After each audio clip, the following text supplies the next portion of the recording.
ഞാൻ ദുബായിൽ നിന്ന് വരുമ്പോഴത്തേക്ക് എൻ്റെ അക്കൗണ്ടിൽ 4000 രൂപ ഉണ്ടായിരുന്നു. കല്യാണം കഴിഞ്ഞ് വരുന്ന സമയത്താണ്. അവിടെ നിന്ന് ഇന്ന് എനിക്ക് അതിൻ്റെ ഒരു 3 പൂജ്യം കൂടെ ഇടാനുള്ള ബാങ്ക് ബാലൻസ് എനിക്കുണ്ട്. അതുകൊണ്ടാണ് ഞാൻ ഈ 8500 രൂപ എന്നുള്ള ലോ സാലറിയിൽ ജോലിക്ക് കയറുന്നത്. അതിൽ നിന്ന് എൻ്റെ സാലറി 35ലേക്ക് വന്നു. 35 ലാഖിലേക്ക് വന്നു. ഞാൻ എന്നെ തന്നെ ബിൽഡ് ചെയ്ത് ഞാൻ എനിക്ക് വേണ്ടി പ്രയത്നിച്ചുകൊണ്ടിരുന്നു. ഒരാളെ എനിക്ക് കണ്ട എനിക്ക് അവരുടെ ഇഷ്യൂസ് ഫിക്സ് ചെയ്യാൻ പറ്റും. കരിങ് ആയി കഴിഞ്ഞപ്പോഴാണ് പറയുന്നത് എനിക്ക് 3 months മുതൽ ബെഡ് റെസ്റ്റ്. പിന്നെ അങ്ങോട്ടുള്ള സമയം മൊത്തം നമ്മൾ ബെഡിൽ കിടന്നാണ് ക്ലാസ് എടുക്കുന്നത്. ഇതിനിടയ്ക്ക് ബ്ലീഡിങ് ആയിട്ട് ഭയങ്കര ഡൗൺ ആയി പോയ സമയം ഞാൻ ചത്തുപോയെന്ന്. ഇന്ന് ഞാൻ എന്നെ ത്രെട്ട് ചെയ്തവർക്കാണ് എനിക്ക് ഇങ്ങോട്ട് പൈസ തരാനുള്ളത്. ജനറേറ്റീവയുടെ കോഴ്സിൽ പോലും അവരുടെ ലാക്സ് എന്ന് പറഞ്ഞാൽ 50 lakh to 1.2 CR in India.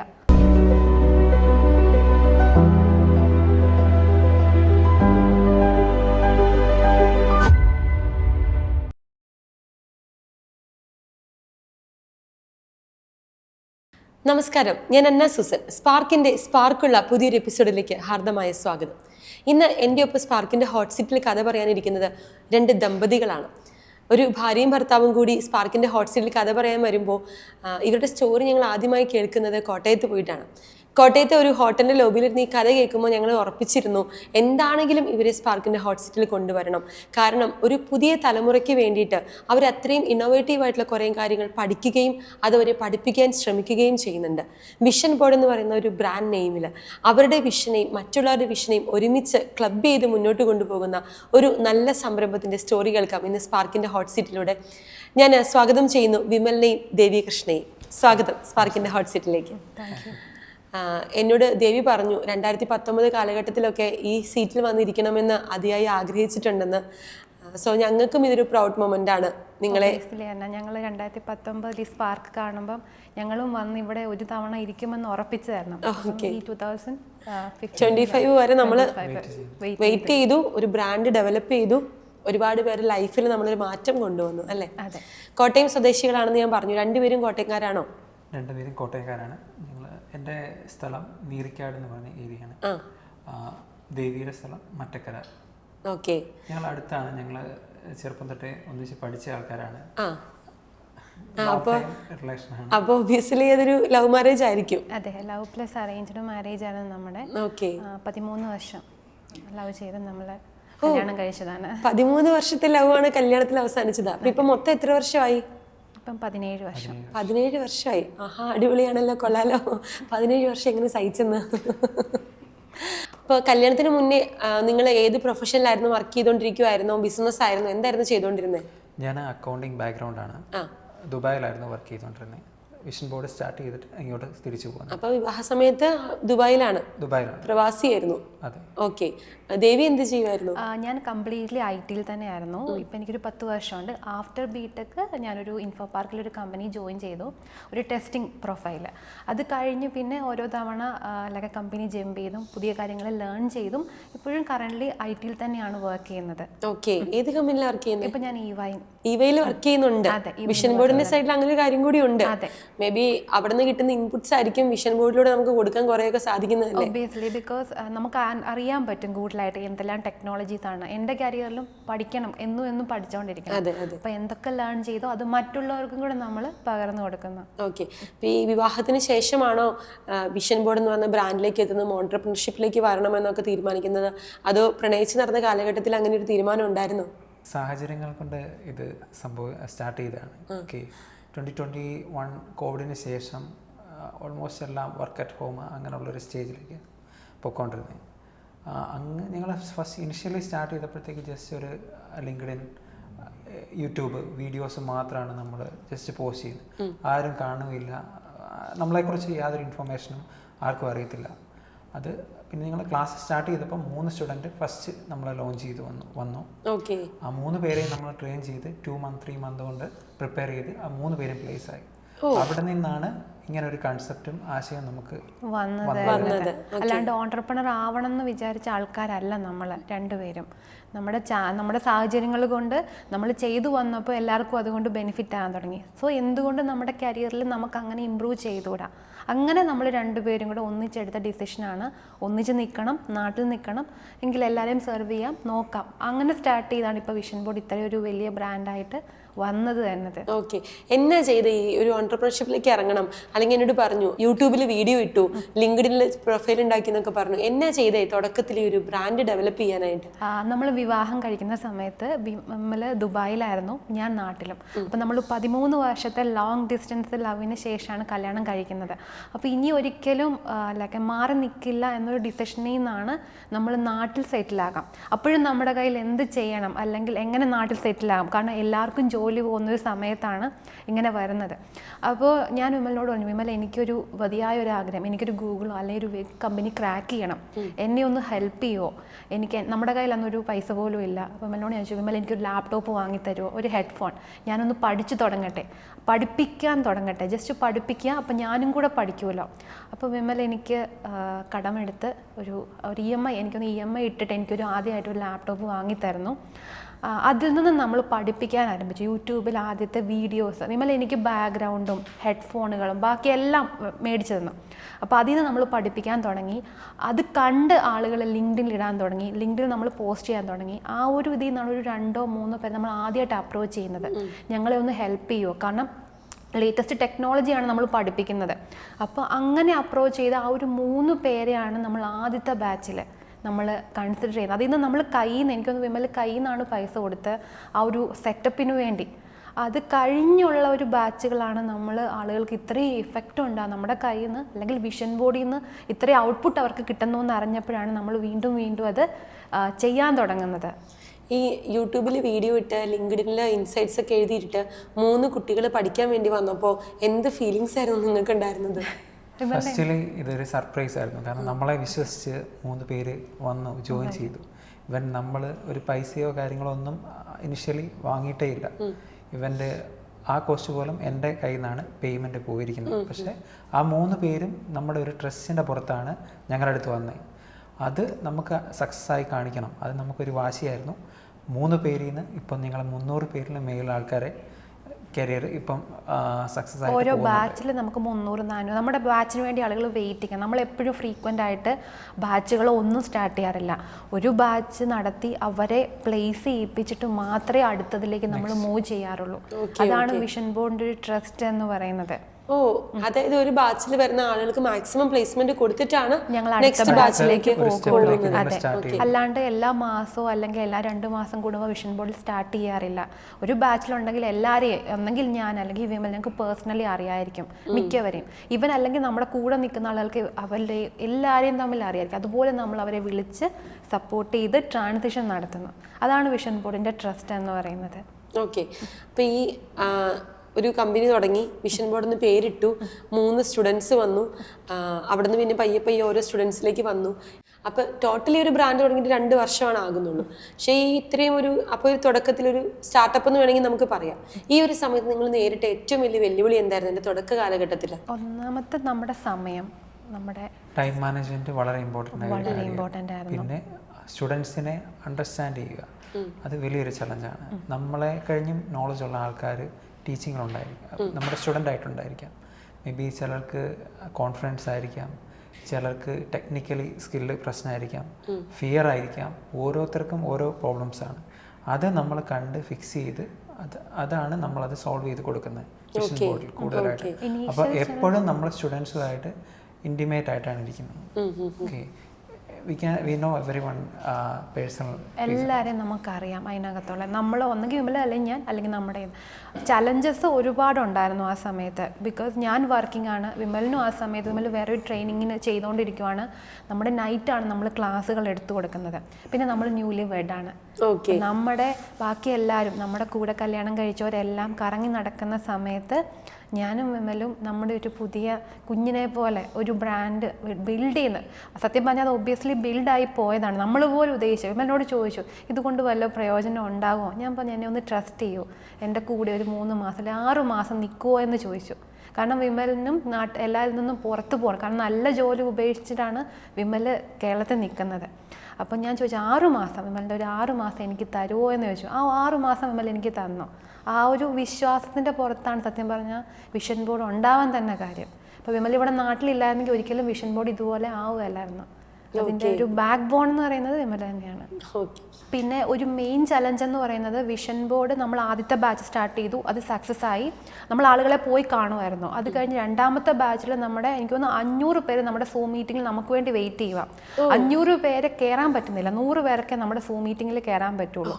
അപ്പോൾ ഇവർ നമുക്ക് പേഴ്സണലി മെസ്സേജ്, അപ്പം നമ്മൾ സർപ്രൈസ് ആയി, നമ്മുടെ അടുത്ത ബാച്ചാണിത്. ഇത്രയും ഒരു ബാച്ചിലെ ഔട്ട്കം കൊണ്ട് ഇത്രയും പേര് നമുക്ക് വേണ്ടി വെയിറ്റ് ചെയ്യാന്ന് പറഞ്ഞു കഴിഞ്ഞാൽ അതൊരു അത് കഴിഞ്ഞിട്ട് ഒരു ബാച്ചോട് നമ്മൾ സ്റ്റാർട്ട് ചെയ്തു. അതിലൊരു 20 എനിക്കൊന്ന് 30 അത്രേ ഉള്ളായിരുന്നു. ആ ഒരു ബാച്ചിലെ സക്സസ് കണ്ടിട്ടാണ് ഇത്രയും പേര് നമുക്ക് വേണ്ടി വെയിറ്റ് ചെയ്യുക. അപ്പം ഞാനും വിമലും ഓക്കെ ഇത് എന്തായാലും നമ്മൾ മുന്നോട്ട് കൊണ്ടുപോവാം. അങ്ങനെ നമ്മൾ ആ ബാച്ച് കമ്മിറ്റ് ചെയ്യുന്നു. 2023 ഓഗസ്റ്റിലായിരുന്നു ആ ബാച്ച് നമ്മൾ സ്റ്റാർട്ട് ചെയ്യുന്നത്. അപ്പം നമുക്ക് ന്യൂലി വെഡാണ്, ഒബ്വിയസ്ലി നമുക്ക് പുറത്തുനിന്നുള്ള പ്രഷർ വന്ന് കുട്ടികളായില്ലേ. അപ്പം നമ്മൾ രണ്ടുപേരും ഡിസൈഡ് ഓക്കെ നമുക്ക് കുട്ടികളാകാം, കുഴപ്പമില്ലല്ലോ, പഠിപ്പിക്കുകയും ചെയ്യാം, എനിക്ക് എന്തായാലും വർക്ക് ചെയ്യണം. ഇത് തന്നെയാണ് ഞാൻ എല്ലാവർക്കും പറഞ്ഞും കൊടുക്കുന്നത്. അപ്പം പക്ഷേ എൻ്റെ കേസ് എന്ന് വെച്ച് കഴിഞ്ഞാൽ ഞാൻ സ്റ്റാർട്ട് ചെയ്തു. ആ സമയത്ത് എനിക്ക് പല ഓഫേഴ്സും പല കമ്പനിയിൽ നിന്ന്, എൻ്റെ ഇനീഷ്യൽ സാലറി എന്ന് പറഞ്ഞാൽ 8500 ആയിരുന്നു എൻ്റെ ആദ്യത്തെ സാലറി ഞാൻ ജോലി ചെയ്യുന്ന സമയത്ത്. അവിടെ നിന്നും എൻ്റെ ഓഫർ 35ലേക്ക് വന്നു. വെറും ഒരു 6 അല്ലെ 5 വർഷം കൊണ്ട് 35ലേക്കാണ് എൻ്റെ ഓഫർ ലാൻഡ് ചെയ്തത്. അതെന്ന് പറയുന്നത് ഞാൻ ആളുകൾക്ക് പറഞ്ഞു കൊടുക്കുമ്പോൾ അവർക്ക് മനസ്സിലാകാൻ തുടങ്ങി, ഓക്കെ ഇത്രയും എന്നെ കൊണ്ട് ചെയ്യാൻ പറ്റും. അങ്ങനെയാണ് ഇത്രയും പേര് നമ്മുടെ കമ്മ്യൂണിറ്റിയിലേക്ക് വരുന്നത്. അങ്ങനെ ലാൻഡ് ചെയ്തു. അങ്ങനെ ആളുകൾക്ക് നമ്മൾ പറഞ്ഞു കൊടുക്കുന്ന സമയത്ത് ഞാൻ ക്യാരിങ് ആയി കഴിഞ്ഞപ്പോഴാണ് പറയുന്നത് എനിക്ക് 3 months മുതൽ bed rest, complete bed rest വേണമെന്ന് പറയുന്നു. കാരണം എനിക്ക് നല്ല വയറിന് വേദന, ഇരിക്കാൻ മേല. അപ്പം ബെഡ് റെസ്റ്റ് വേണമെന്ന് പറഞ്ഞു. ഓക്കെ ശരി. പക്ഷേ അതിലും ട്വിസ്റ്റ് വന്നതെന്ന് വെച്ച് കഴിഞ്ഞാൽ നമുക്ക് ഓപ്പറേഷൻ ചെയ്ത് സ്റ്റിച്ച് ഇടുക എന്ന് പറയാം. അതിന് സെർവിക്കൽ ലെങ്ത് കുറവായിട്ട് സ്റ്റിച്ച് ഇടുക എന്ന്, നമ്മളത് സ്റ്റിച്ചിട്ടു. ബെഡ് റെസ്റ്റ് വേണം. അപ്പം നമ്മൾ പിറ്റേന്ന് നമുക്ക് നമ്മുടെ ബാച്ച് നമ്മളെ ട്രസ്റ്റ് ചെയ്ത് എനിക്ക് 150 പേരെങ്ങാണ്ട് നമുക്ക് വേണ്ടി വെയിറ്റിംഗാണ്. ട്രസ്റ്റ് ചെയ്ത് വന്ന് ഓൾറെഡി എല്ലാവരും പിറ്റേന്ന് എനിക്ക് ക്ലാസ്സും സ്റ്റാർട്ട് ചെയ്യണം. ഓപ്പറേഷൻ തിയേറ്ററിൽ കഴിഞ്ഞപ്പോൾ എൻ്റെ കയ്യിൽ ഞാൻ ഓർക്കുന്നുണ്ട്, വിമലിനോട് ഞാൻ പറഞ്ഞു ഒരു ബുക്കുണ്ട്, മാനിഫെസ്റ്റേഷൻ്റെ ഒരു ബുക്ക്.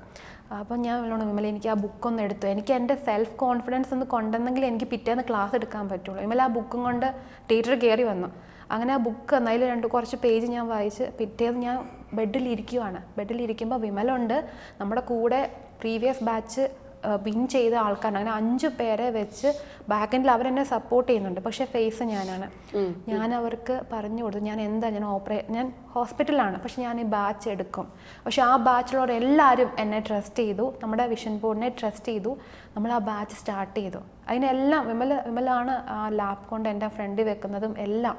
പിന്നെ അങ്ങോട്ടുള്ള സമയം മൊത്തം നമ്മൾ ബെഡിൽ കിടന്നാണ് ക്ലാസ് എടുക്കുന്നത്. കുറച്ച് ലാപ്ടോപ്പ് തിരിച്ചു വെക്കും, ഞാൻ ബെഡ് സൈഡിൽ കിടക്കും, ലാപ്ടോപ്പ് തിരിച്ചു വെക്കും. അങ്ങനെ നമ്മൾ ക്ലാസ് എടുക്കുന്നു. ചില ദിവസം ഞാൻ ഇരിക്കും. പിന്നെ രണ്ടാമത്തെ ഇതിലും പെയിൻ എന്ന് പറഞ്ഞാൽ എനിക്ക് ഇഞ്ചക്ഷൻ ഉണ്ടായിരുന്നു. എൻ്റെ 2 സൈഡിലും ഇഞ്ചക്ഷൻ എടുക്കുന്നത്. ഈ 34 വീക്ക് ഒരു ഇഞ്ചക്ഷൻ നിർബന്ധമാണ്. അപ്പോൾ ഒരു ഇഞ്ചക്ഷൻ എടുത്താൽ 3-4 ദിവസം വേദനയാണ്. അപ്പോൾ ഞാൻ തിരിഞ്ഞു കിടക്കും. അങ്ങനെ അതുപോലെ ഞാനും വിമലും മാത്രമേ ഉള്ളായിരുന്നു അല്ലേ ആ റൂമിൽ. വിമല എനിക്ക് കുറേ ബുക്സ് വാങ്ങിത്തരും, ഞാനതെല്ലാം വായിക്കും, ആളുകളെ വിളിക്കും. അങ്ങനെയായിരുന്നു എൻ്റെ ലൈഫ്. എനിക്ക് തോന്നുന്നു ഫെബ്രുവരി മുതൽ ജൂൺ വരെ. ഇതിനിടയ്ക്ക് ബ്ലീഡിങ് ആയിട്ട് പലതവണ ഞാൻ 2-3 തവണ ബ്ലീഡിങ് ആയി. ഞാൻ കരഞ്ഞിട്ടുണ്ട്. വിമല എന്നെ പൊക്കി പിടിച്ചുകൊണ്ട് വണ്ടിയിൽ ഓടിയിട്ടുണ്ട്. അതൊക്കെ ഭയങ്കര, അതാണ് നമ്മുടെ ലൈഫിൽ ഏറ്റവും വലിയ ചലഞ്ച്. പക്ഷെ അപ്പോഴും ആളുകൾ നമ്മളെ ട്രസ്റ്റ് ചെയ്തു, നമ്മളെ വിളിച്ചു, കണക്ട് ചെയ്തു. ഞാൻ ഈ ഡെലിവറി കഴിഞ്ഞ് C-section ആയിരുന്നു. ഡെലിവറി കഴിഞ്ഞ് ഇറങ്ങുമ്പോൾ പോലും ആളുകൾ ദേവി എനിക്ക് ജോലി കിട്ടി, ഇവളെ വിളിച്ച് പറയുന്നത് ജോലി കിട്ടി ദേവിയോടൊന്ന് സംസാരിക്കണം. അപ്പോഴും ഞാൻ ഹോസ്പിറ്റലിനകത്ത് കിടക്കുക, വാർഡിൽ അകത്ത് ഓപ്പറേഷൻ തിയേറ്ററിലാക്കി കിടക്കുക. അങ്ങനെ കൊച്ച് NICയിലായി. ഞങ്ങളുടെ കുഞ്ഞു കൊച്ച് നേരത്തെ 34 വീക്കിൽ അവൻ ഉണ്ടാവുന്നത്.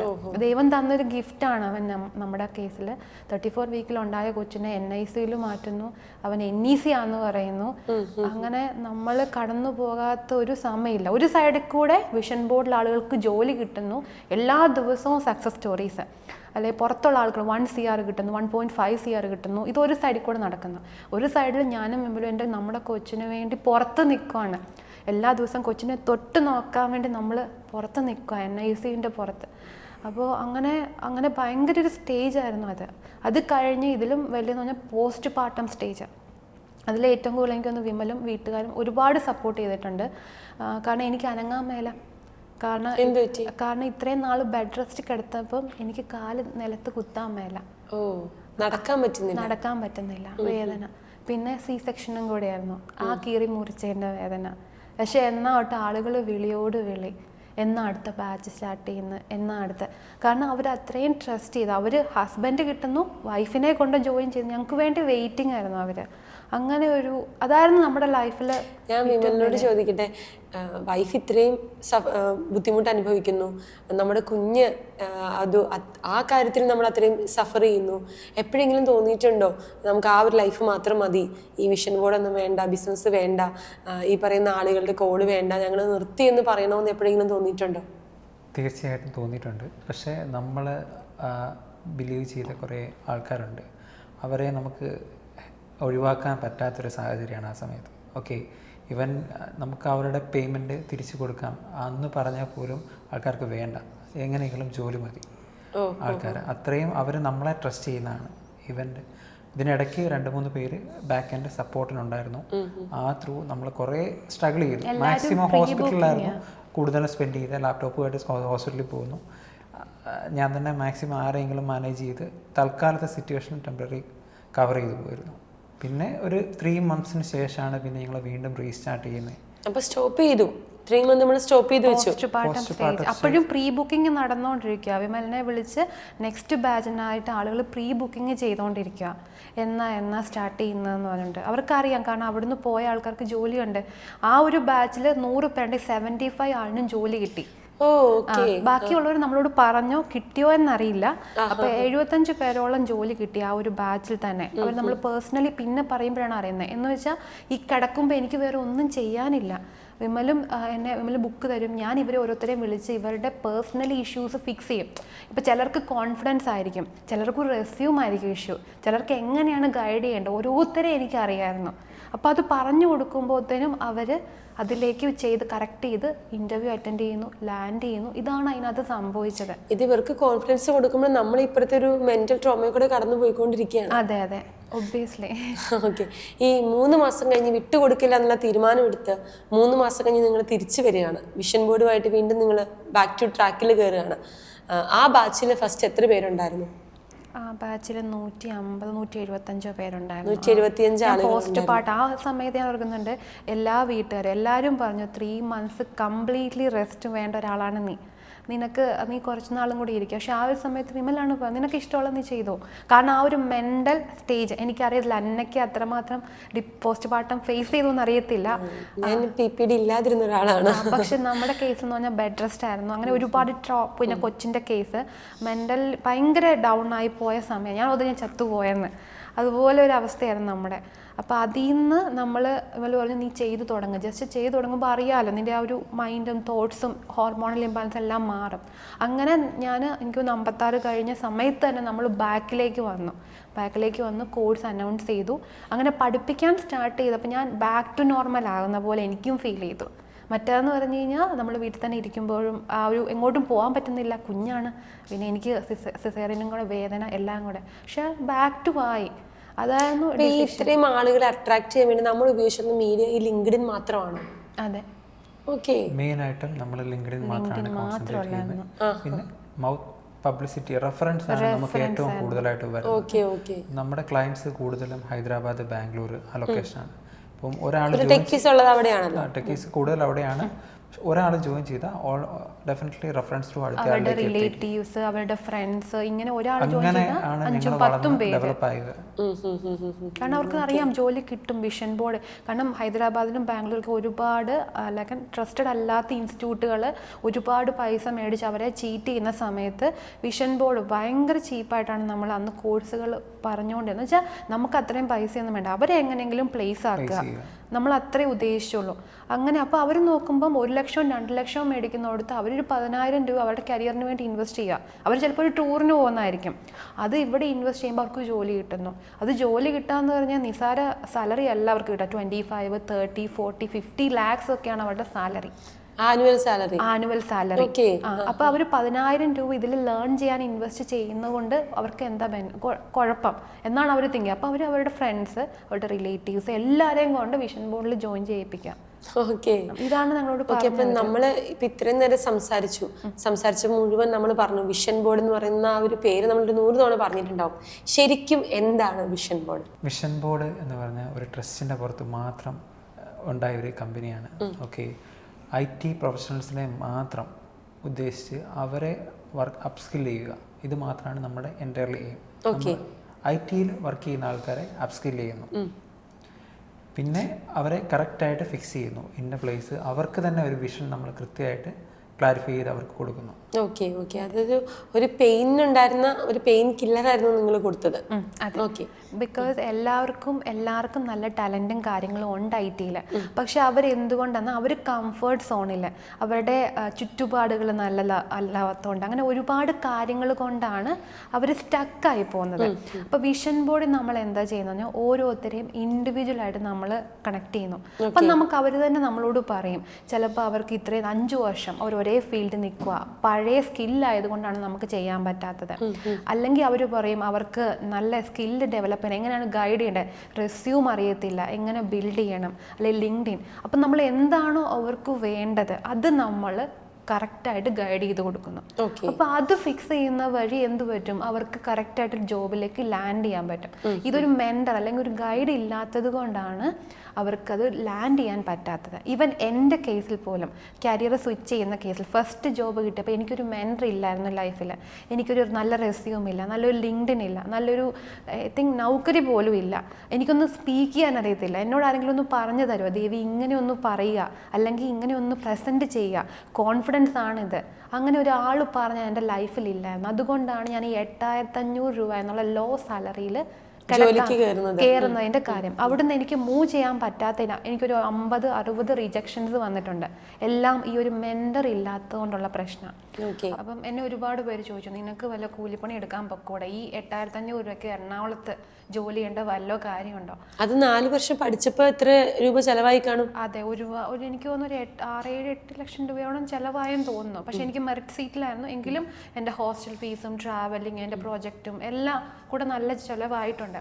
അപ്പോൾ ഈ 8,500 രൂപയ്ക്ക് 5,000 രൂപ ഹോസ്റ്റൽ ഫീസാണ്. അപ്പോൾ 5,000 രൂപ ഹോസ്റ്റൽ ഫീസും കഴിഞ്ഞാൽ എന്നാ കിട്ടും കയ്യിൽ? ഞാനവിടെ കടം മേടിച്ചാണ് ഹോസ്റ്റൽ, എൻ്റെ വീട്ടിൽ പോലും പോകാൻ എനിക്ക് പൈസ ഇല്ല. അതിൽ നിന്ന് ഒരു 5 വർഷം അല്ലെങ്കിൽ ഒരു 6 വർഷം കൊണ്ട് എൻ്റെ സാലറി 35 വന്നു. 35 ലാഖിലേക്ക് വന്നു ആനുവൽ സാലറി. അപ്പം ഞാൻ ആദ്യത്തെ സാലറി ഞാൻ പറഞ്ഞു 8,500 രൂപ, 1.20 എൻ്റെ ആനുവൽ സാലറി. അടുത്ത ജമ്പിൽ എനിക്ക് 2.25 ലക്ഷം രൂപയാണ് എൻ്റെ സാലറി. അടുത്ത ജമ്പ് ഇപ്പൊ 4 വർഷം വരെ എൻ്റെ ജമ്പ് എന്ന് പറഞ്ഞാൽ 4 ലാഖാണ്. അപ്പൊ എൻ്റെ 4 വർഷം അല്ലെങ്കിൽ 4.5 വർഷം ഞാനൊരു ഇത്രയും ജമ്പിനോടേക്ക് എനിക്ക് കിട്ടിയെന്ന് വെച്ച് കഴിഞ്ഞാൽ 1.5 ലക്ഷം മുതൽ 1.2 മുതൽ ഈ 4 ലക്ഷം വെറുതെ തുച്ഛമായിട്ടുള്ള സാലറി ഹൈക്കേ വന്നിട്ടുള്ളൂ. പക്ഷെ 1.5 വർഷം കൊണ്ട് ഈ 4 ലക്ഷത്തിൽ നിന്ന് എൻ്റെ സാലറി നേരെ 35 LPA വന്നു, 35 ലക്ഷത്തിലേക്ക്. 1.5 വർഷം. ഈ 1.5 വർഷമാണ് എൻ്റെ ലൈഫ് ചേഞ്ച് ചെയ്തത്. ഈ 1.5 വർഷം ഞാൻ എന്ത് ചെയ്യുമെന്ന് വെച്ചാൽ ഞാൻ പഠിപ്പിച്ചും ഞാൻ എന്നെ തന്നെ ബിൽഡ് ചെയ്ത് ഞാൻ എനിക്ക് വേണ്ടി പ്രയത്നിച്ചുകൊണ്ടിരുന്നു. കാരണം ഞാൻ മലയാളം മീഡിയത്തിലാണ് പഠിച്ചത്, എനിക്ക് ഇംഗ്ലീഷ് അറിയത്തില്ല. നമ്മൾ രണ്ടുപേരും മലയാളം മീഡിയത്തിൽ നിന്ന് വന്നു. കോർപ്പറേറ്റ് വേൾഡിൽ ഇംഗ്ലീഷ് മസ്റ്റാണ്, അതായിരുന്നു കോൺഫിഡൻസ് ലാഗ്. അപ്പോൾ ഈ 4 ലക്ഷം രൂപയെന്ന് 1.5 വർഷത്തിൽ 35 LPA എത്തുക എന്ന് പറഞ്ഞാൽ ചില്ലറ കാര്യമല്ല. അതിനു വേണ്ടിയാണ് നമ്മൾ അത്രയും അധ്വാനിച്ചു. അതാണ് നമ്മൾ പിള്ളേരെ പഠിപ്പിച്ചു കൊടുത്തോണ്ടിരുന്നത്, അല്ലെങ്കിൽ ആളുകളെ പഠിപ്പിച്ചുകൊണ്ടിരുന്നത്. ഇപ്പൊ ദേവിക്ക് എത്ര വയസ്സുണ്ട്? ഇപ്പൊ എനിക്ക് 32. 32 വയസ്സ്. ഈ 32 വയസ്സുള്ള ദേവി ഇത്രയധികം കാര്യങ്ങൾ ചെയ്യുമ്പോൾ ചിലപ്പോൾ ഈ വീഡിയോ കാണുന്ന ഒരാൾ ഒരു 40s ഇരിക്കുന്ന ഒരു ടെക്കി ആയിരിക്കും. ഇവരുടെ എന്നാ ദേവിക്ക് പറഞ്ഞു കൊടുക്കാനുള്ള? അല്ല, ഇപ്പം എൻ്റെ മാനേജേഴ്സ് നമ്മുടെ അടുത്ത് വന്ന് പഠിക്കുന്നു, നമ്മുടെ കൂടെ വർക്ക് ചെയ്ത, പണ്ട് എൻ്റെ കൂടെ വർക്ക് ചെയ്തവരെ നമ്മുടെ അടുത്ത് വന്ന് പഠിക്കുന്നു. അപ്പം എനിക്ക് അവരോട് പറയാനുള്ളൂ, നമ്മൾ പ്രയത്നിക്കുക, നമ്മുടെ നിച്ച്, നമ്മൾ എന്താണോ സ്കില്ലിൽ അത് അപ്സ്കിൽ ചെയ്തുകൊണ്ടിരിക്കുക. വേറെ ആര് വിചാരിക്കും, നമ്മൾക്ക് നമ്മുടേതായിട്ട് തന്നെ പഠിക്കുക. ഒബ്വിയസ്ലി നമ്മൾ എന്താണോ അച്ചീവ്, ഈ 35 LP എൻ്റെ വിഷൻ ബോർഡിലുള്ളൊരു കാര്യമായിരുന്നു. അപ്പം അതൊക്കെ അച്ചീവ് ചെയ്യാന്ന് വെച്ച് കഴിഞ്ഞാൽ അതുപോലെ ഇരുന്ന് ഹാർഡ് വർക്ക്, കൺസിസ്റ്റൻസി കൊണ്ട് നേടിയൊരു സംഭവമാണ്. അപ്പോൾ എല്ലാവർക്കും ഇത് നേടിയെടുക്കാൻ പറ്റും. പക്ഷേ ഗ്യാപ്പ് എന്ന് പറയുന്ന മെൻറ്റർഷിപ്പാണ്. ആ കറക്റ്റ് ഗൈഡൻസ്, ആ ഒരു മെൻറ്റർഷിപ്പ്, ഒരു സപ്പോർട്ട്, അതില്ലാണ്ട് നമുക്ക് മുന്നോട്ട് പോകാൻ പറ്റുമല്ല. നമ്മളൊരു പോയിന്റ് സ്റ്റക്കായി പോകും. ആ ഒരു ഗ്രോത്ത് നമുക്ക് അവിടെ നിന്ന് പോകുമല്ലോ. അതെ, ആ ഒരു ഗ്രോത്ത്, നമുക്കൊരു സപ്പോർട്ട് ഇല്ലാണ്ട്. ഇപ്പം എൻ്റെ കേസിൽ വിമല ഉണ്ടായിരുന്നു എന്നെ സപ്പോർട്ട് ചെയ്യാൻ. എല്ലാവരുടെ കേസിലും അങ്ങനെ സപ്പോർട്ട് ചെയ്യാൻ ഒരാൾ കാണണമെന്നില്ല. അപ്പം നമ്മൾ വിഷൻ ബോർഡിൽ എന്താ ആ ഒരു സപ്പോർട്ടാണ് കൊടുക്കുന്നത്. അതുകൊണ്ടാണ് ആളുകൾക്ക് ഇത്രയും ഇപ്പം 40 ലക്ഷം 50 ലക്ഷം അല്ലെങ്കിൽ 1.0 CR 1.2 CR ഇതൊക്കെ വിഷൻ ബോർഡിൽ അച്ചീവ് ചെയ്ത റിസൾട്ടാണ്. എല്ലാവരും പോഡ്കാസ്റ്റ് നമ്മുടെ അടുത്ത് വന്ന് തരാറുണ്ട്. എന്തുകൊണ്ടാണ്? അവർക്ക് അത്രയും സപ്പോർട്ട് നമ്മൾ കൊടുക്കുന്നതുകൊണ്ടാണ് അച്ചീവ് ചെയ്യാൻ പറ്റുന്നത്. അപ്പം ഉറപ്പായിട്ടും നമ്മൾ വിചാരിച്ചു കഴിഞ്ഞാൽ നേടാൻ പറ്റാത്തതായിട്ട് ഒന്നുമില്ല. സപ്പോർട്ട് കൊണ്ട് എന്തും നേടാൻ പറ്റും. ഞാൻ വിമലിനോടൊരു ചോദ്യം ചോദിക്കട്ടെ. 6 മാസത്തെ സമയം ഭാര്യ ചോദിച്ചു, സക്സസ് ആക്കി ലൈഫിൽ കാണിച്ചു തരാമെന്ന് പറഞ്ഞു. അങ്ങനെ വിശ്വസിച്ചാണ് ഈ ജോലിയും കളഞ്ഞ് നാട്ടിൽ വന്ന് നിന്നത്. നാട്ടുകാർ കളിയാക്കിയിട്ടില്ലേ? നാട്ടുകാരും വീട്ടുകാരും ഒരുപാട് പേര് കളിയാക്കിയിട്ടുണ്ട്. പക്ഷേ ഞാനൊരു കാര്യത്തിന് എന്താണെങ്കിലും സ്റ്റാർട്ട് ചെയ്തു പോയി. കമ്മിറ്റ്മെൻറ്റ് വാക്കും പറഞ്ഞു. ഓക്കെ, അതുകൊണ്ട് അതങ്ങ് സ്റ്റാർട്ട് ചെയ്തു. ഒരു 2-3 മന്ത്സ് തന്നെ ഞങ്ങൾക്ക് റിസൾട്ട് വരാൻ തുടങ്ങി. നമ്മളൊരു കാര്യം കൂടുതലായിട്ട് ഫോക്കസ് ചെയ്യുകയാണെങ്കിൽ നമുക്കത് ഉറപ്പായിട്ടും അച്ചീവ് ചെയ്യാം. നമ്മൾ സ്കിപ്പ് ചെയ്ത് കളഞ്ഞാൽ നമുക്ക് ഒരിക്കലും അത് ക്യാച്ചപ്പ് ചെയ്യാൻ പറ്റില്ല. നമ്മൾ കൃത്യമായിട്ട് ഒരേ കാര്യം തന്നെ എല്ലാ ദിവസവും ഫോക്കസ് ചെയ്ത് നോക്കിയാൽ നമുക്കത് അച്ചീവ് ചെയ്യാം. അത് 100 പേരാണെങ്കിലും 1000 പേരാണെങ്കിലും നമ്മളാണ് നമ്മളെ ട്രസ്റ്റ് ചെയ്യേണ്ടത്, മറ്റൊരാളല്ല. നമ്മളെ ട്രസ്റ്റ് ബിൽഡ് ചെയ്ത് കഴിഞ്ഞാൽ ഓട്ടോമാറ്റിക്കലി മറ്റുള്ളവർ നമ്മുടെ അടുത്ത് വരും. അതെ, ഇന്ന് വിമലിനെ തള്ളിപ്പറഞ്ഞവരും എല്ലാം വിമലിൻ്റെ ഗ്രോത്ത് കണ്ട് ശരിക്കും പറഞ്ഞ അഭിമാനമായിട്ടിരിക്കുകയാണ്. കാരണം അന്ന് പല കാര്യങ്ങൾ കൊണ്ട് വിമലിനെ പറഞ്ഞവരെല്ലാം കാരണം ഇത്രയും സക്സസ് ആക്കി ഇന്ത്യയിൽ തന്നെ നമ്പർ 1 ആകാം ഡേറ്റ എൻജിൻ സൈഡ്. അപ്പം അതിൻ്റെ എല്ലാം ഒരു താങ്ങായി നിൽക്കുന്ന ഇപ്പോൾ വിമല. അപ്പം എന്ത് വന്നാലും സപ്പോർട്ടിനായിട്ട് അവരെല്ലാവരും വിമലിനെ തന്നെ ആയിരിക്കും വിളിക്കുന്നത്. അപ്പം ആ ഒരു ഗ്രോത്ത് എന്ന് പറഞ്ഞ ആ ഒരു എന്താ പറയുക റിജക്ഷനിലൂടെയും ആ ഒരു ഇൻസൾട്ടിൽ കൂടെയും കയറി വന്നതാണ്. ഈവൻ എൻ്റെ കേസും അതുപോലെ തന്നെ. ഞാൻ ചിലപ്പോൾ ഓഫീസിൻ്റെ പുറത്തിരുന്ന് കരഞ്ഞിട്ടുണ്ട് ഓരോ റിജക്ഷൻസ് വന്നപ്പോൾ. അപ്പം നമ്മൾ പഠിക്കുന്നത് എപ്പോഴാണ് ഇൻസൾട്ടുകളും അത് സ്റ്റെപ്പിംഗ് സ്റ്റോൺ ആയിട്ട് നമുക്ക് എടുക്കാം. അത് നമ്മുടെ രണ്ടുപേരുടെ കേസിലും അത് നമ്മൾ സ്റ്റെപ്പിംഗ് സ്റ്റോൺ ആയിട്ടാണ് എടുത്തത്, അല്ലാണ്ട് നമ്മൾ ഡൗൺ ആയി പോവല്ല ചെയ്തത്. കളിയാക്കലാണ് ഏറ്റവും വലിയ മോട്ടിവേഷൻ എന്ന് പറയുന്നത് പോലെ അല്ലേ? ഇവിടെ അത് തന്നെയാണ് നടന്നിരിക്കുന്നത്. 6 മാസം കൊണ്ട് വിജയിച്ച് കാണിച്ചപ്പോൾ എന്ത് തോന്നി? എനിക്ക് സത്യം പറഞ്ഞാൽ ഇപ്പോഴും ഒരു അച്ചീവ്മെന്റ് ആയെന്ന് ഞാൻ ഇപ്പോഴും വിശ്വസിക്കുന്നില്ല. ഇനിയും കൂടുതൽ മുന്നോട്ട് പോകാനുണ്ട്. ആ ഒരു ലെവലിൽ എത്തുമ്പം നമുക്ക് ഏത് കാര്യവും കംപ്ലീറ്റ് ചെയ്ത് കഴിയുമ്പം നമുക്ക് അത്ര സാറ്റിസ്ഫാക്ഷൻ എനിക്ക് തോന്നാറില്ല. എനിക്ക് ഐ നീഡ് മോർ. അതാണ് എൻ്റെ ഒരു കാഴ്ചപ്പാട്. ഏതൊരു ചെറിയ കാര്യങ്ങളാണെങ്കിലും ചെയ്ത് കഴിയുമ്പോൾ എനിക്കതിനും ബെറ്റർ വേണം, വീണ്ടും ചെയ്യണം. ഇത് തന്നെ ഞാൻ എപ്പോഴും അത് ചൂസ് ചെയ്യാറുള്ളൂ. അതുകൊണ്ട് എനിക്ക് ഒരുപാട് മുന്നോട്ട് പോകാനുണ്ട്. അത് തന്നെയാണ് ഞാൻ ചൂസ് ചെയ്യുന്നത്. ദേവിയിൽ ഭയങ്കര അഭിമാനിക്കുന്നുണ്ടോ? ഷുവറായിട്ടും. കാരണം എല്ലാവരും ലൈഫിൽ അങ്ങോട്ടും ഇങ്ങോട്ടും വിട്ടുവീഴ്ചകൾ എന്നല്ല ഞാൻ പറയുന്നത്, സപ്പോർട്ട് ചെയ്തെങ്കിൽ മാത്രമേ മുന്നോട്ട് പോവുള്ളൂ. എനിക്ക് മറ്റൊരാളെ പഠിപ്പിക്കാനുള്ള ഗൈഡൻസ് എനിക്കില്ല, സീരിയസ്ലി. പക്ഷെ ഒരാളെ എനിക്ക് അവരുടെ ഇഷ്യൂസ് ഫിക്സ് ചെയ്യാൻ പറ്റും. ഇവൻ ദേവിയുടെ ആണെങ്കിലും വേറെ ആളുടെ ആണെങ്കിലും എനിക്ക് അവരെ കറക്റ്റായിട്ട് ട്രാക്ക് ചെയ്ത് നമ്മൾ പറയുന്ന രീതിയിലാണെങ്കിൽ അവർ ആ രീതിയിലെത്തും. ഓക്കെ, അതെനിക്ക് ഉള്ളതുകൊണ്ടാണ് ഞാൻ ദേവിയിലും കൂടുതലായിട്ട് വിശ്വസിക്കുന്നു. ദേവിക്ക് പഠിപ്പിക്കാനുള്ള കഴിവുണ്ട്, അത് ഞാൻ മാക്സിമം സപ്പോർട്ട് ചെയ്യുന്നു. ഓക്കെ, വേറെ കാര്യം ചോദിക്കട്ടെ. ഈ ഹസ്ബൻഡ് ആൻഡ് വൈഫ് ബിസിനസ് ചെയ്യുമ്പോൾ ഭയങ്കര ബുദ്ധിമുട്ടാണെന്ന് എല്ലാവരും പറയാറുണ്ട്. കാരണം ഓഫീസിലും ബിസിനസ്, വീട്ടിലും ബിസിനസ്, അങ്ങനെ മൊത്തത്തിലൊരു ബിസിനസ് ടോക്ക് മാത്രമേ ഉണ്ടാവത്തുള്ളൂ.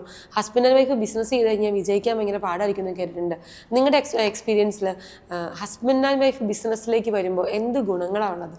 അല്ല, നമ്മൾ ബിസിനസ് ആയിട്ട് ഞങ്ങൾ ഒരിക്കലും ഒരു ബിസിനസ് കൺസെപ്റ്റ് ആയിട്ട് നോക്കിയിട്ടില്ല. ദേവി ക്ലാസ് ടൈം എടുക്കുന്നു, ബാക്കി എല്ലാ കാര്യങ്ങളും ഞാൻ ഹാൻഡിൽ ചെയ്യുന്നു. ഇവൻ്റെ ഒരു ഡോക്യുമെൻ്റ് പോലും കൊടുക്കണമെങ്കിൽ ഞാനാണ് ചെയ്യുന്നത്. അത് ഓരോരുത്തർക്കും അവരവരുടെ പണി മാത്രം ചെയ്യുക, കറക്റ്റായിട്ട് പോവുക. എല്ലാ കാര്യത്തിലും ഇടപെടാൻ പോയി കഴിഞ്ഞാൽ ഒരിക്കലും അത് കംപ്ലീറ്റ് ചെയ്യുകയില്ല. അങ്ങനെയാണ് എൻ്റെ ഒരു സ്ട്രാറ്റജി. പിന്നെ റിലേഷൻഷിപ്പ് എപ്പോഴും നമുക്കറിയാം കുഞ്ഞായി എല്ലാം നമ്മൾ പുറത്തു പോയി കഷ്ടപ്പെടുന്നേക്കാൾ നല്ല എപ്പോഴും കൂടുതൽ ഒന്നിച്ച് നിൽക്കുക, യാത്ര ചെയ്യുക, അതൊക്കെയാണ് എപ്പോഴും നല്ലത്. അതുകൊണ്ട് തന്നെ നമ്മൾ എന്താ കൂടുതൽ ചെയ്യുന്നത് വെച്ചാൽ ഒന്നിച്ച് നിൽക്കാൻ ശ്രമിച്ചു. കാരണം ലോങ് ഡിസ്റ്റൻസ് ആയിരുന്നു ഇന്നേ വരെ. എനിക്ക് കുറച്ച് നാൾ അടുത്ത് നിൽക്കാം. അങ്ങനെ നമ്മളാണ് ബിൽഡ് ചെയ്താണ് ഈ വിഷൻ ബോർഡ്. ഇപ്പം പറഞ്ഞല്ലോ, അതിനകത്ത് ചിലപ്പം പോരായ്മകൾ ഉണ്ടായിരിക്കാം, പക്ഷെ നമ്മൾ എപ്പോഴും അത് ഫിക്സ് ചെയ്യാൻ നോക്കും. അതാണ് ചെയ്യുന്നത്. അപ്പം ഹസ്ബൻഡ് ആൻഡ് വൈഫ് ചെയ്തോട്ടെ, ഒരു കുഴപ്പമില്ല. പിന്നെ ഒരു ബ്രാൻഡ് ബിൽഡ് ചെയ്യുമ്പോൾ രണ്ടുപേരുടെ ഈക്വൽ ഉത്തരവാദിത്തം ആണ്. ഒരാൾക്കൊരു കഴിവുണ്ടെങ്കിൽ അയാൾ അക്സെപ്റ്റ് ചെയ്യാം, മറ്റേ ആൾക്ക് മറ്റേ കഴിവുണ്ടെങ്കിൽ ഒന്നിച്ചു പോവുക. അതേ അതിനകത്ത് നമുക്ക് ചെയ്യാൻ പറ്റുള്ളൂ. കുറച്ചുകൂടി വളരാൻ പറ്റുമെന്നല്ലേ? അതെ, ഉറപ്പായിട്ടും വളരാൻ പറ്റും. ഇപ്പം എനിക്ക് കുറവുകൾ ഉണ്ടായിരിക്കാം, അത് വിമൽ ചിലപ്പോൾ അക്സെപ്റ്റ് ചെയ്യുന്നുണ്ട്, വിമലിന് കുറവുണ്ടായിരിക്കാം, ഞാൻ അക്സെപ്റ്റ് ചെയ്യുന്നുണ്ട്. അപ്പോൾ അങ്ങനെ പോകുമ്പോഴാണല്ലോ അതിനകത്തൊരു വിജയം കാണുന്നത്. ഈ മോർ ദാൻ ദാറ്റ് ഇതൊക്കെ നമ്മുടെ ഒരു ഇമോഷണൽ സൈഡ് അല്ലെങ്കിൽ ഈ പറയുന്നത് പോലെ നമ്മൾ ചെയ്യേണ്ട ഒരു എക്സ്ട്രാ കാര്യങ്ങളാണ്. മോർ ദാൻ ദാറ്റ് നമ്മളൊരു അക്കാദമിക് വൈസ് നോക്കി കഴിഞ്ഞിട്ടുണ്ടെങ്കിൽ എന്ത് സ്കിൽ ഡെവലപ്മെന്റ് ആണ് കൊടുക്കുന്നത്? ക്ലൗഡ് ഡേറ്റ, നമ്മളിപ്പോൾ ആദ്യം വിഷൻ ബോർഡിൽ തുടങ്ങിയത് ക്ലൗഡ് ഡേറ്റ എഞ്ചിനീയറിംഗ് എന്ന് പറയുന്ന ഒരു ഡിപ്പാർട്ട്മെന്റ് ആണ്. ഇപ്പോൾ ഇൻഡസ്ട്രിയിൽ ഒബ്വിയസ്ലി ഡേറ്റ അറിയാലോ, ഡേറ്റ അല്ലെങ്കിൽ ഇൻസ്റ്റാഗ്രാം, യൂട്യൂബ് എല്ലാം കൂടുകയാണ് ഡേറ്റയുടെ ഡിമാൻഡ്. ഇത് നമ്മൾ എവിടെയാണ് സ്റ്റോർ ചെയ്യുന്നത്? ക്ലൗഡ് സ്റ്റോർ ചെയ്യുന്നത്. അപ്പോൾ ഒബ്വിയസ്ലി ഡേറ്റ ഡിമാൻഡ് ഇൻക്രീസ് ചെയ്യുമ്പം ഈ ക്ലൗഡ് സ്പെഷ്യലിസ്റ്റിന്റെ ഡിമാൻഡും ഇൻഡസ്ട്രിയിൽ ഇൻക്രീസ് ചെയ്തുകൊണ്ടിരിക്കുക. പക്ഷെ ആളുകൾക്ക് അറിയത്തില്ല ഇതിൽ ഇത്രമാത്രം ഓപ്പർച്യൂണിറ്റീസ് ഉണ്ട് എന്നുള്ളത്. നമ്മൾ ആദ്യം സ്റ്റാർട്ട് ചെയ്തത് എന്താ? ക്ലൗഡ്. ഞാൻ വർക്ക് ചെയ്യുന്നത് തന്നെ ക്ലൗഡിലാണ് സ്റ്റാർട്ട് ചെയ്തത്. അപ്പം നമ്മൾ അവരെ പഠിപ്പിച്ചു കൊടുത്ത്, അവരെ പറഞ്ഞു കൊടുത്തു ഇങ്ങനെ നമ്മൾ ചെയ്യുക, ഇങ്ങനെ നമ്മൾ ഡെവലപ്പ് ചെയ്യുക. അങ്ങനെ അവർ അതിൽ സ്പെഷ്യലൈസ് ചെയ്യുമ്പോൾ അവർക്ക് ഓപ്പർച്യൂണിറ്റിയിലേക്ക് ലാൻഡ് ചെയ്യാം. നമ്മുടെ കോഴ്സ് മെയിൻ സ്റ്റാർട്ട് ചെയ്തത് അഷ്വർ ഡേറ്റ എഞ്ചിനീയർ എന്ന് പറഞ്ഞ കോഴ്സായിരുന്നു. പിന്നെ ഇപ്പം നമ്മൾ ജനറേറ്റീവ് AI കോഴ്സുകൾ ലോഞ്ച് ചെയ്തിട്ടുണ്ട്, ഫ്രഷേഴ്സ് ബാച്ചുകൾ ലോഞ്ച് ചെയ്തിട്ടുണ്ട്. അങ്ങനെ എല്ലാം നമ്മുടെ വിഷൻ ബോർഡിലേക്ക് വന്നു വെച്ചാൽ ഒരു IT-യിൽ നിൽക്കുന്ന ഒരാൾക്ക് എങ്ങനെ അവരുടെ ലൈഫിൽ നല്ല കരിയർ ഗ്രോത്ത് ഉണ്ടാകാം എന്നാണ് വിഷൻ ബോർഡിൻ്റെ എയിം എന്ന് തന്നെ. ഇപ്പോൾ നിങ്ങളുടെ അടുത്ത് വരുന്ന ഒരാൾ, ഇപ്പോൾ നിങ്ങൾ പറഞ്ഞതുപോലെ ആണെങ്കിൽ IT ഫീൽഡിൽ ഇത്ര വർഷം ജോലി ചെയ്തിട്ട് കരിയർ ഒന്ന് സ്വിച്ച് ചെയ്യണം, അല്ലെങ്കിൽ കുറച്ചുകൂടി ബെറ്റർ ആയിട്ടുള്ളൊരു സാലറി എക്സ്പെക്ട് ചെയ്തിട്ടാണ് ഒരാൾ നിങ്ങളുടെ അടുത്തേക്ക് വരുന്നത്. അപ്പം ഇപ്പം എന്നോട് ദേവിക്ക് 10 വർഷത്തെ എക്സ്പീരിയൻസ് ഉണ്ടെന്ന്. പക്ഷെ വരുന്നയാൾ ചിലപ്പോൾ 20 വർഷത്തെ എക്സ്പീരിയൻസ് ഉള്ള ഒരാളായിരിക്കും. ഈ ആളെ നമുക്ക് എങ്ങനെ പഠിപ്പിക്കാൻ സാധിക്കും? എന്നാൽ ചിലപ്പം ആള് 1-2 വർഷം അല്ലെങ്കിൽ 2 കമ്പനിയിൽ വർക്ക് ചെയ്യുന്ന എൻ്റെ അത്രയും എക്സ്പീരിയൻസ് കാണുകയില്ല, ഞാൻ സഹിച്ച സ്ട്രഗിളുകളോ ഒന്നും ആൾക്ക് കാണുകയില്ല. അതുകൊണ്ടാണ് ഈ 20 ഇയേഴ്സ് അല്ലെങ്കിൽ 18 ഇയേഴ്സ് ഉള്ള ആളുകളും വിഷൻ ബോർഡ് ചൂസ് ചെയ്യുന്നതിനുള്ള കാര്യം. അവർക്കും അറിയേണ്ടത് അവർക്ക് എന്ത് ചെയ്യാൻ പറ്റും ലൈഫിൽ. അപ്പം നമ്മുടെ അടുത്ത് വരുമ്പോൾ നമ്മൾ പറയും ക്ലൗഡ് ഡേറ്റ എഞ്ചിനീയറിംഗ് നല്ല സ്കില്ല് തന്നെയാണ്. ബിക്കോസ് കമ്പനീസ് തന്നെ സജസ്റ്റ് ചെയ്യുന്നുണ്ട് നിങ്ങൾ പോയി ക്ലൗഡ് പഠിക്കും. അപ്പോൾ ആളുകൾ നമ്മുടെ അടുത്ത് വരുമ്പോൾ ഞാൻ പറയും അപ് സ്കിൽ എല്ലാ 2 വർഷം കൂടുമ്പോഴും നമ്മൾ അപ് സ്കിൽ ചെയ്തേ പറ്റുള്ളൂ IT-യിൽ. അപ്പം ഇവിടെ നമ്മൾ എന്താ ഇപ്പം ലേറ്റസ്റ്റ് ആയിട്ട് നിൽക്കുന്ന ടെക്നോളജീസ് അവരെ അപ് സ്കിൽ ചെയ്യിപ്പിക്കാം, എന്നിട്ട് അവർക്ക് അതിലേക്ക് മാറാം. ഈവൻ 18 ഇയേഴ്സ് ആയിക്കോട്ടെ, 15 ഇയേഴ്സ് ആയിക്കോട്ടെ, 13 or 20 വാട്ടെവർ, നമുക്ക് എന്തായാലും അപ് സ്കിൽ ചെയ്തേ പറ്റുള്ളൂ. ഇനിയിപ്പോൾ 2-3 വർഷം കഴിയുമ്പോൾ AI പുതിയതായിട്ട് വരും, അപ്പോഴും നമ്മൾ അപ് സ്കിൽ ചെയ്യും, പഠിക്കും, വീണ്ടും അതിലേക്ക് മാറും. അതുകൊണ്ടാണ് വിഷൻ ബോർഡ് എല്ലാവരും ചൂസ് ചെയ്യുന്നത്. ഓക്കെ, അപ്പോൾ ഇവരെ ടീച്ച് ചെയ്യാനും പഠിപ്പിക്കാനും നമുക്ക് സാധിക്കുന്നുണ്ട്? ഒബ്വിയസ്ലി സാധിക്കുന്നുണ്ട്. ഓക്കെ, ഇപ്പം എന്നോട് ആദ്യം പറഞ്ഞു 100 പേരുടെ ബാച്ചിൽ 75 പേരും പ്ലേസ്ഡ് ആയിരുന്നു. നമ്മൾ അങ്ങനെ ഒരു പ്ലേസ്മെന്റ് ഇവർക്ക് ഓഫർ ചെയ്യുന്നുണ്ടോ? നമുക്ക് ആദ്യത്തെ കാലത്ത് നമ്മൾ ആദ്യം സ്റ്റാർട്ട് ചെയ്യുന്ന സമയത്ത് വിഷൻ ബോർഡിൽ ഒരു റെഫറൻസോ കാര്യങ്ങളോ ഒന്നും ഇല്ലായിരുന്നു. നമ്മൾ ഇവർക്ക് സിംപ്ലി റെസ്യൂം, ലിങ്ക്ഡിൻ എന്താണ് അവർക്ക് ബേസിക്, അതുപോലെ ഇൻ്റർവ്യൂ ക്രാക്ക് ചെയ്യാൻ എല്ലാം ചെയ്യാം. അത് കഴിഞ്ഞൊരു പോയിന്റിൽ എത്തിക്കഴിഞ്ഞപ്പോൾ HR തന്നെ നമ്മളെ കോൺടാക്ട് ചെയ്യാൻ തുടങ്ങി. ഇപ്പം ദേവി അല്ലെങ്കിൽ നിങ്ങളുടെ പക്കൽ സ്റ്റുഡൻസ് ഉണ്ടോ ഈ ക്ലൗഡ് ഡേറ്റ എഞ്ചിനീയർ സ്പെഷ്യലൈസ് ചെയ്തവർ? നമ്മൾ പറഞ്ഞു ഒബ്വിയസ്ലി നല്ല സ്ട്രോങ് സ്കിൽ സെറ്റ് ഉള്ള ആളുകളുണ്ട്. അങ്ങനെ റെഫറൽ നമ്മൾ കൊടുക്കാൻ തുടങ്ങി അവർക്ക്. അപ്പോൾ ഈ റീസെൻ്റ്ലി തന്നെ IBM-ൽ എനിക്കൊന്ന് 5-6 പേർക്കാണ് ജോലി ലക്ഷ്മി HR വഴി നമ്മൾ കൊടുത്ത് ബിക്കോസ് അത്രയും ഡിമാൻഡാണ് ഒരു വിഷൻ ബോർഡിൽ നിന്ന് പഠിച്ചിറങ്ങുന്ന ഒരാൾക്ക് കിട്ടുന്നത്. HR-മാരും അത്രയും എക്സ്പെക്റ്റ് ചെയ്യുന്നു. അപ്പോൾ ഫ്യൂച്ചറിൽ ഇനി നമ്മൾ അതാണ് നമുക്കൊരു റിക്രൂട്ട്മെൻറ്റിന് തന്നെ ഒരു വിങ് ഉണ്ട് വിഷൻ ബോർഡിൽ. അവരാണ് ഇതുപോലുള്ള ജോബ് എല്ലാ കമ്പനിയിലും നമ്മൾ എടുക്കുന്നു, അതുപോലെ എല്ലാ ദിവസവും നമ്മളത് പോസ്റ്റ് ചെയ്യുന്നു ഗ്രൂപ്പിൽ. അങ്ങനെ വരുമ്പോൾ ഒബ്വിയസ്ലി ഇത്രയും പേർക്ക് ജോലി കിട്ടും, കാരണം ഓപ്പർച്യൂണിറ്റീസ് ഉണ്ട്.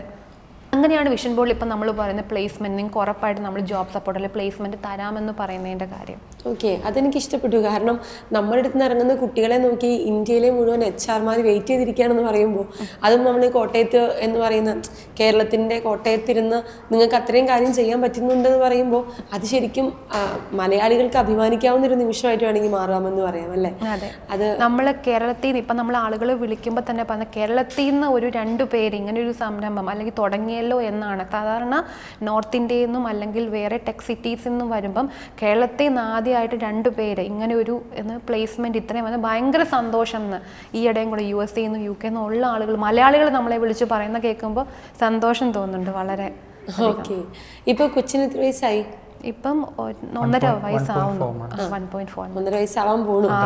ഓക്കെ ഓക്കെ, അവൻ ഹാപ്പി ആയിട്ട് ചില്ലായിട്ടിരിക്കുന്നു. അതെ, അവൻ ആക്ച്വലി നമ്മുടെ കൂടെ നമ്മൾ ഈ പഠിപ്പിക്കുമ്പോൾ തന്നെ അങ്ങനെ അനക്കങ്ങളോ ഒന്നും വെക്കാത്തൊരു കുട്ടിയാണ്. ചിലപ്പം ഞാൻ ആ ഒരു പ്രഗ്നൻസി ടൈമിൽ ഇവനെ വയറ്റിലിട്ടാണല്ലോ പഠിപ്പിച്ചത്.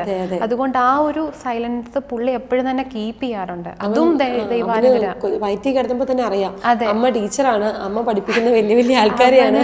അതുകൊണ്ട് തന്നെ ഇപ്പോഴും അതെ, നമുക്ക് ആ അങ്ങനെയുള്ളൊരു ഇതൊന്നും അവനെ കൊണ്ട് ഉണ്ടായിട്ടില്ല. പഠിപ്പിക്കുന്ന സമയത്ത് അവൻ അവൻ്റെ സമയമാകുമ്പോൾ അവൻ കിടന്ന് പറയുമ്പോഴും നമുക്ക് നമ്മുടെ വർക്കും ചെയ്യാം. ഓക്കെ, അങ്ങനെയാണ് അവൻ്റെ ഒരു റൂട്ടീൻ വരുന്നത്. ഓക്കെ, അടിപൊളി. ഇപ്പോൾ നിങ്ങൾ 2 പേരും എനിക്ക് തോന്നുന്നു ഈ ഇത്രയും IT ക്രൗഡായിട്ട് ഡയറക്റ്റ് കോണ്ടാക്റ്റ് ആണ്.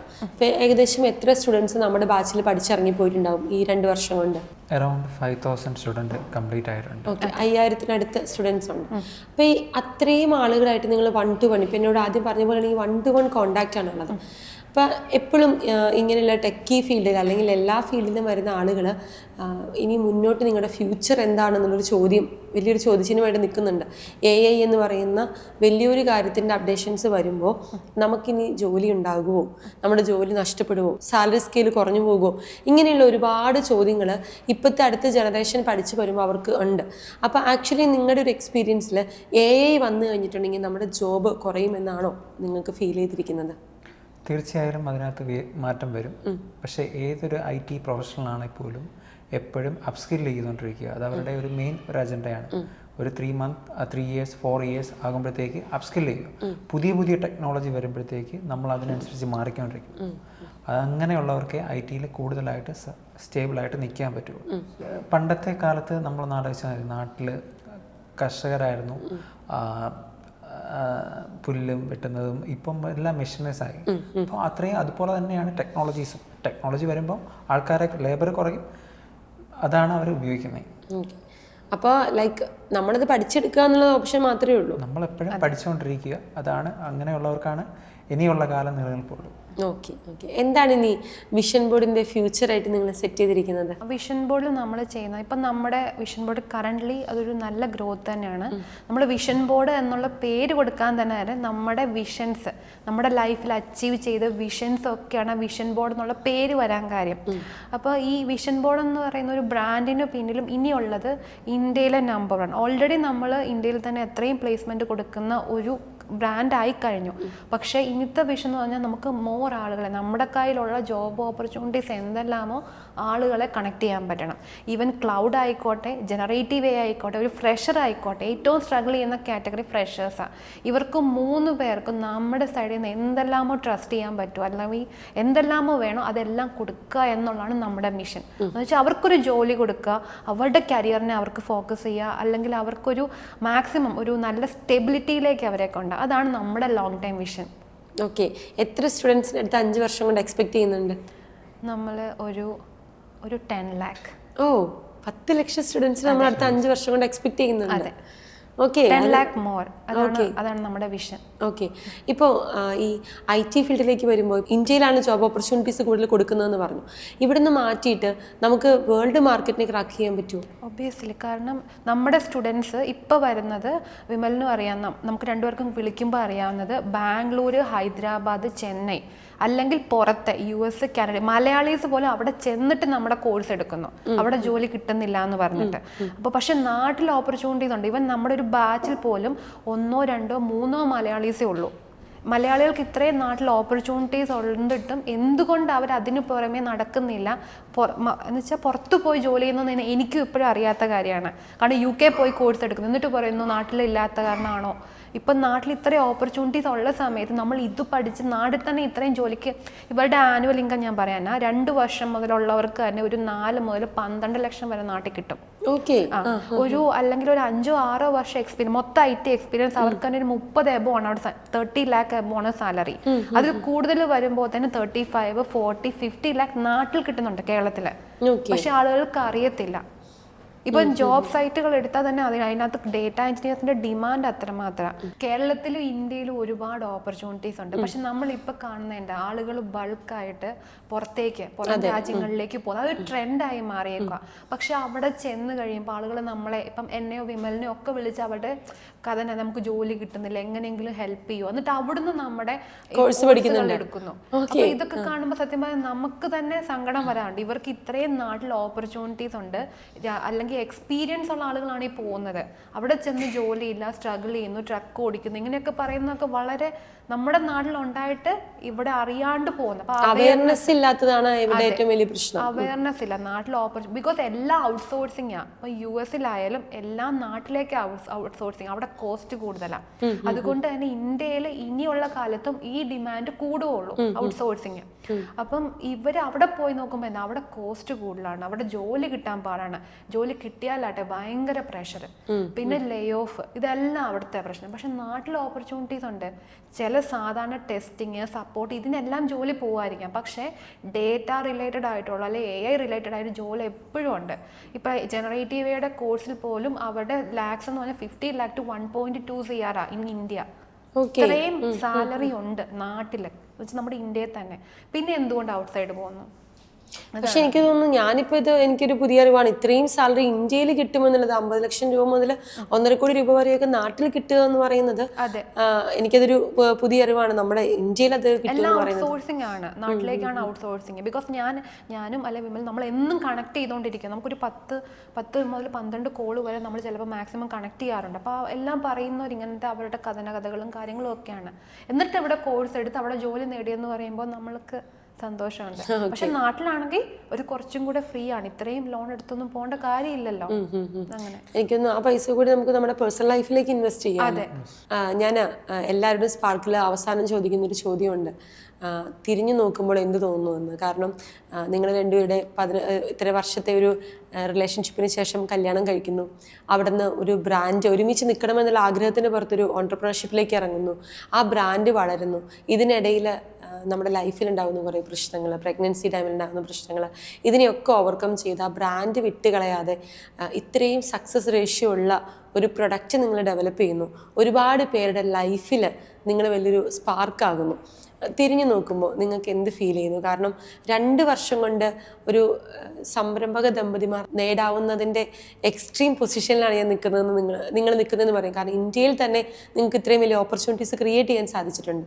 നിങ്ങൾക്ക് തിരിഞ്ഞു നോക്കുമ്പോൾ ലൈഫിലായിട്ട് ഒരു പ്രൗഡ് മൊമെൻ്റ് എന്തായിരിക്കും? എന്ത് തോന്നുന്നു തിരിഞ്ഞു നോക്കുമ്പോൾ? സത്യം പറഞ്ഞു കഴിഞ്ഞാൽ ഞങ്ങൾ ലൈഫ് സ്റ്റാർട്ട് ചെയ്യുന്ന സമയത്ത് നമ്മുടെ ഈ 0 ആയിരുന്നു, ഒന്നും ഇല്ലായിരുന്നു തന്നെ, നമ്മുടെ കയ്യിൽ ഒന്നും ഇല്ലായിരുന്നു പറയാനായിട്ട്. കുറച്ച് ഡ്രീംസും കാര്യങ്ങളും മാത്രമുള്ളായിരുന്നു. പക്ഷേ ഇന്ന് ഈ 4 വർഷം അല്ലെങ്കിൽ ഇത്രയും നാൾ ഇപ്പോൾ വിഷൻ ബോർഡ് വന്നു, നമ്മുടെ ലൈഫിൻ്റെ കുഞ്ഞുണ്ടായി, നമ്മൾ എന്തൊക്കെ മാനിഫെസ്റ്റ് ചെയ്തു ലൈഫിൽ, ബിൽഡിങ്സ് അല്ലെങ്കിൽ നമ്മുടെ കാർസ്, അങ്ങനെ നമ്മൾ എന്തൊക്കെ മാനിഫെസ്റ്റ് ചെയ്തു നമ്മുടെ ലൈഫിൽ അതെല്ലാം വന്നു ചേർന്നു. അപ്പം വിഷൻ ബോർഡ് എന്ന് പറയുമ്പോൾ നമ്മളാണ് അതിന് മാതൃക. നമ്മൾ എന്തൊക്കെ മാനിഫെസ്റ്റ് ചെയ്തോ ലൈഫിൽ അതെല്ലാം നമുക്കുണ്ട്. അപ്പോൾ അത് നമുക്ക് കാട്ടിത്തരുന്നതാണ് നമ്മളെ പേര് പോലും, വിഷൻ ബോർഡ്. നമ്മുടെ രണ്ടുപേരുടെയും ബെഡ്റൂമിലുണ്ട് ഒരു വിഷൻ ബോർഡ്, അല്ലെങ്കിൽ നമ്മുടെ ലാപ്പിലുണ്ട് നമ്മൾ എന്താണ് ഫ്യൂച്ചറിലേക്ക് 5 വർഷം നമ്മുടെ എന്താണ്. അപ്പോൾ എനിക്ക് ടു ബി ഓണസ്റ്റ് ഭയങ്കര സക്സസ്ഫുൾ ആയിട്ട് തന്നെയാണ് എനിക്ക് അതിനൊന്ന് കാണാൻ പറ്റുന്നത്. വിമലിൻ്റെ ലൈഫിൽ ആ ഒരു പ്രൗഡ് മൊമെൻ്റ് എന്തായിരിക്കും വിമൽ? ദേവി ഇപ്പം എന്നോട് പറഞ്ഞു ദേവിയുടെ ലൈഫിലെ ഏറ്റവും പ്രൗഡ് മൊമെൻ്റ് വിഷൻ ബോർഡുമായിട്ട് ഇങ്ങനെ നിൽക്കാൻ സാധിച്ചതാണെന്ന്. ഞാൻ വിമലിലേക്ക് ചോദിച്ചാൽ വിമൽ എന്ത് പറയും? ഞാൻ ദുബായിൽ നിന്ന് വരുമ്പോഴത്തേക്ക് എൻ്റെ അക്കൗണ്ടിൽ 4000 രൂപ ഉണ്ടായിരുന്നു. കല്യാണം കഴിഞ്ഞ് വരുന്ന സമയത്താണ് അത്. അവിടുന്ന് ഇന്ന് എനിക്ക് അതിൻ്റെ ഒരു 3 പൂജ്യം കൂടെ ഇടാനുള്ള ബാങ്ക് ബാലൻസ് എനിക്കുണ്ട്. അതിനപ്പുറം ഞാൻ സമ്പാദിച്ചിട്ടുമുണ്ട്. ഇതെല്ലാം ഞാൻ ഒരുപാട് ചലഞ്ചസ് ഞാൻ ഫേസ് ചെയ്തിട്ടുണ്ട്. ഞാൻ വന്ന സമയത്തും കല്യാണത്തിൻ്റെ സമയത്തും മറ്റുള്ളവരും ഇൻസൾട്ട് മാത്രമേ ഞാൻ കിട്ടിയിട്ടുള്ളൂ. എൻ്റെ അച്ഛനും അമ്മയും സാധാ ഒരു ജോലിക്കാരാണ്. അച്ഛൻ സൗദിയിൽ ഡ്രൈവറായിരുന്നു. അവിടുന്ന് ഞാൻ ഒരു കല്യാണം ഞങ്ങൾ ഇങ്ങോട്ട് ലൈൻ അടിച്ച് കല്യാണം കഴിക്കുന്നതാണ്. ആ സമയത്ത് ദേവിയുടെ വീട്ടിൽ നിന്നാണല്ലോ ഒരുപാട് എതിർപ്പും, ഗവൺമെൻറ് ജോലിക്കാരാണ്, അങ്ങനെയാണ് ഇങ്ങനെയാണ്, ഇഷ്യൂസാണ്, ഒന്നുമില്ല. ഇവൻ്റെ നമ്മളെ ഒരുപാട് ത്രെട്ട് ചെയ്തിട്ടുണ്ട് പല രീതിയിൽ. ഇന്ന് എന്നെ ത്രെട്ട് ചെയ്തവർക്കാണ് എനിക്ക് ഇങ്ങോട്ട് പൈസ തരാനുള്ളത്. കാരണം ജീവിതം ഞാനത് ചലഞ്ചായിട്ട് എന്നെ എടുത്താണ്. എപ്പോഴും ഞാൻ ഒരിക്കലും ഒരു കാര്യം വിട്ടുകൊടുക്കുന്ന ഒരാളല്ല പൊതുവേ. ഓക്കെ, ആ ഒരു ട്രസ്റ്റ് ഞങ്ങൾ വിഷൻ ബോർഡിൽ കൂടെ ബിൽഡ് ചെയ്ത് അതാണ് ഞങ്ങളെ ഒരു സക്സസ്ഫുള്ളാക്കിയത്. ഓക്കെ ഓക്കെ, അതാണ് എനിക്ക് തോന്നുന്നു ആ ഒരു സ്പാർക്ക്. ഇത്രയും നേരം സംസാരിച്ചപ്പോൾ ആ ഒരു എനർജി ഇല്ലെങ്കിലും ഇപ്പോൾ ആ ലാസ്റ്റ് മൊമെന്റിൽ എനിക്ക് തോന്നുന്നു ദേവിയുടെ എൻ്റെ ഒക്കെ കണ്ണു നിറയിച്ചു. എന്താണെങ്കിലും നിങ്ങളുടെ രണ്ടുപേരുടെ വലിയൊരു ഉദ്യമത്തിനാണ് തിരിതെളിച്ചിരിക്കുന്നത്. 2 വർഷം കൊണ്ട് നിങ്ങൾ ഒരുപാട് പേര് നിങ്ങളുടെ ലൈഫിൽ എന്ത് നേടിയെന്നതിനേക്കാൾ ഉപരി ഒരുപാട് പേര് ലൈഫിൽ ഒരുപാട് കാര്യങ്ങൾ നേടാനായിട്ട് നിങ്ങൾക്ക് ഈ ഒരു ബ്രാൻഡ് കൊണ്ട് സാധിച്ചു. അപ്പോൾ ഇനി മുന്നോട്ടും ഒരുപാട് പേരുടെ ലൈഫിൽ ഒരു വെട്ടമാകാൻ, അല്ലെങ്കിൽ അവർ സ്റ്റക്കായി നിൽക്കുന്ന മൊമെൻറ്റിൽ അവർക്കൊരു ഹെൽപ്പാകാൻ വിഷൻ ബോർഡ് എന്ന് പറഞ്ഞ ബ്രാൻഡ് കൊണ്ടും വിമലിനെ കൊണ്ടും ദേവി കൃഷ്ണനെ കൊണ്ടൊക്കെ സാധിക്കട്ടെ എന്ന് ആശംസിക്കുകയാണ്, ആഗ്രഹിക്കുകയാണ്. നമുക്ക് ഒരിക്കൽ ഒന്നുകൂടി സ്പാർക്കിൻ്റെ ഹോട്ട് സീറ്റിൽ വരണം. അന്ന് നമ്മൾ 10 ലക്ഷം സ്റ്റുഡൻസ് എന്ന് പറയുന്ന ടാർഗറ്റ് കംപ്ലീറ്റ് ചെയ്തിട്ട് നമുക്കൊന്നോടെ ഈ ഹോട്ട് സീറ്റിൽ വന്ന് ആ ഒരു സക്സസ് റേഷ്യോ കൂടി എങ്ങനെയാണ് നമ്മൾ ഉണ്ടാക്കിയെടുത്തത് എന്നുള്ള ഒരു കഥ നമുക്ക് പറയണം. അപ്പോൾ അതുവരെ കാണുന്നതോടെ വരെ ഇനിയുള്ള വളർച്ചയിൽ ഞങ്ങൾ കൂടെ ഉണ്ടാകുമെന്ന് മനസ്സുകൊണ്ട് ആഗ്രഹിക്കുകയാണ്, പ്രാർത്ഥിക്കുകയാണ്. നമുക്ക് കാണാം. Thank you so much. ഞാൻ കഥ തുടങ്ങിയപ്പോൾ ഞാൻ പറഞ്ഞു ഒരുപാട് പേരുടെ ജീവിതം മാറ്റിമറിച്ച 2 പേരുടെ കഥയാണ് ഇന്ന് സ്പാർക്കിൻ്റെ ഹോട്ട് സീറ്റിൽ പറയുന്നതെന്ന്. അതുപോലെ തന്നെ സ്വന്തം ജീവിതത്തെ കൂടി മാറ്റിമറിച്ച ഒരു ക്ലൈമാക്സിലൂടെയാണ് നമ്മളത് എൻഡ് ചെയ്തത്. ഇന്ന് വിഷൻ ബോർഡ് എന്ന് പറയുന്ന സംരംഭം മുന്നോട്ട് വെക്കുന്നത് ജോലിയില്ല എന്ന് പറയുന്ന, അല്ലെങ്കിൽ ജോലിയിൽ നല്ല സാലറി സ്കെയിലിലേക്ക് പോകാൻ സാധിക്കുന്നില്ല എന്ന് പറയുന്നവരുടെ മുമ്പിൽ അങ്ങനെ ഒരു ഓപ്പർച്യൂണിറ്റി നല്ല രീതിയിൽ ഉണ്ടെന്ന് അവർ തെളിയിച്ചു തരികയാണ്. അപ്പോൾ അവർ നയിച്ച ആ ഒരു വഴിയിലൂടെ നമുക്ക് സഞ്ചരിക്കാം. നമ്മുടെ മക്കളാകട്ടെ, നമ്മുടെ അടുത്ത ജനറേഷൻ ആകട്ടെ, ഈ ഒരു ജോലി സാധ്യതകൾ തിരിച്ചറിഞ്ഞ് നമ്മുടെ നാട്ടിൽ തന്നെ നിൽക്കുന്നൊരു സാഹചര്യം ഉണ്ടാകട്ടെ എന്ന് ആഗ്രഹിക്കുകയാണ്, ആശംസിക്കുകയാണ്. പുതിയൊരു എപ്പിസോഡായിട്ട് കാണുന്നതോടെ വരെ നന്ദി, നമസ്കാരം.